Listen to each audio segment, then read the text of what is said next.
தேர்தல் ஆணையம் இனிமேலாவது தமிழ்நாட்டில் இந்த பணப்பட்டுவாடாவை தடுப்பதற்கு நடவடிக்கை எடுக்கணும். இந்த தேர்தல் நடைபெற்றக்கூடிய தேர்தல் இது உண்மையான ஜனநாயக பூர்வமான தேர்தல் அல்ல. தேர்தல் அந்த மனுக்கள் தாக்கல் பண்ணும்போது எடப்பாடி பழனிசாமி, முதல்வர் மு.க.ஸ்டாலின் இவங்க மாதிரி இருக்கிற முக்கிய தலைவர்களோட வேட்புமனுக்கள் நிறைய குறைபாடுகள் இருக்குன்னு சொல்லியிருக்காங்க. அதையெல்லாம் எப்படி ஏற்றுக்கிட்டாங்க? அதாவது எங்களுடைய வேட்பாளர் 4 பேருங்க ஒரு பொருந்தாதுன்னு எழுதலைங்க.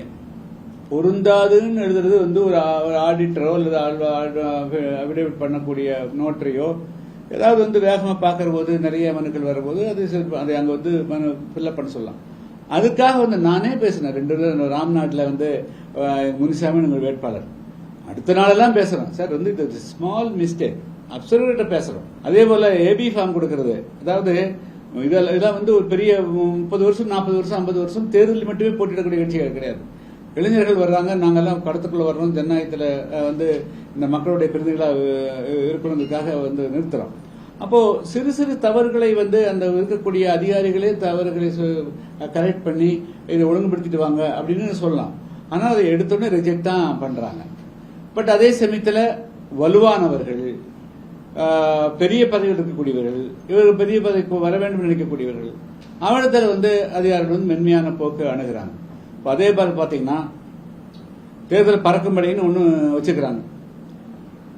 ஏறக்குறைய 400 கிராமங்களை உள்ளடக்கிய ஒரு சட்டமன்ற தொகுதியில 2 பறக்கும்படை இருந்தா எப்படி இருக்க முடியும்? ஒரு இடத்துல நாங்க புகார் அளிக்கிறோங்க. நைட்டு மணி 1 மணிக்கு நான் ஆரோ கூப்பிட்டு பேசுறேன். இது மாதிரி இந்த இடத்துல இருந்து இருட்டுக்குள்ள உட்காந்துட்டு பணப்பட்டுவாடா வர்றாங்க, 2 வீலர் வர்றாங்க, பேக்ல போடுறாங்க, போயிட்டே இருக்குது அப்படின்னு சொல்லிட்டு நாங்கள் முதல்ல 10:30 மணிக்கு அலர்ட் பண்றோம், 12 மணிக்கு அலர்ட் பண்றோம், 1:30 மணிக்கு கூப்பிட்டு சொல்றோம். ஆனா ஒரு காவலர் கூட வரலைங்க. அதே போல வாக்களிக்கிற அன்று 23ஆம் தேதி காலை 11 மணியிலிருந்து கியூவில் நிக்கிறாங்க. தனித்தனியா சந்துக்குள்ள பந்துக்குள்ள கூப்பிட்டு பணம் கொடுக்கறாங்க. அதுக்கு போட்டா போலீஸ் வரதில்லைங்க.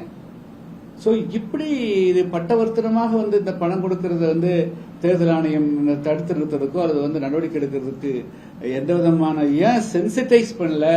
அது அப்படின்னா எங்கேயோ ஒரு பெரிய மிஸ்டேக் இருக்கு, குறைபாடு இருக்கிற மாதிரி நான் கருதுறேன். நீங்க எப்படி சொல்றீங்க? வரலாற்றுல அதிகமான வாக்குப்பதிவு சொல்லிட்டு தேர்தல் ஆணையம் மாற்றி இருக்காங்க. அது ரொம்ப அப்பட்டமான தவறான தகுது. ஞானேஸ்வர் பார்த்தேன், அவர் தன்னுடைய கடமையை அவர் சரியா செஞ்ச மாதிரி தெரியலீங்க.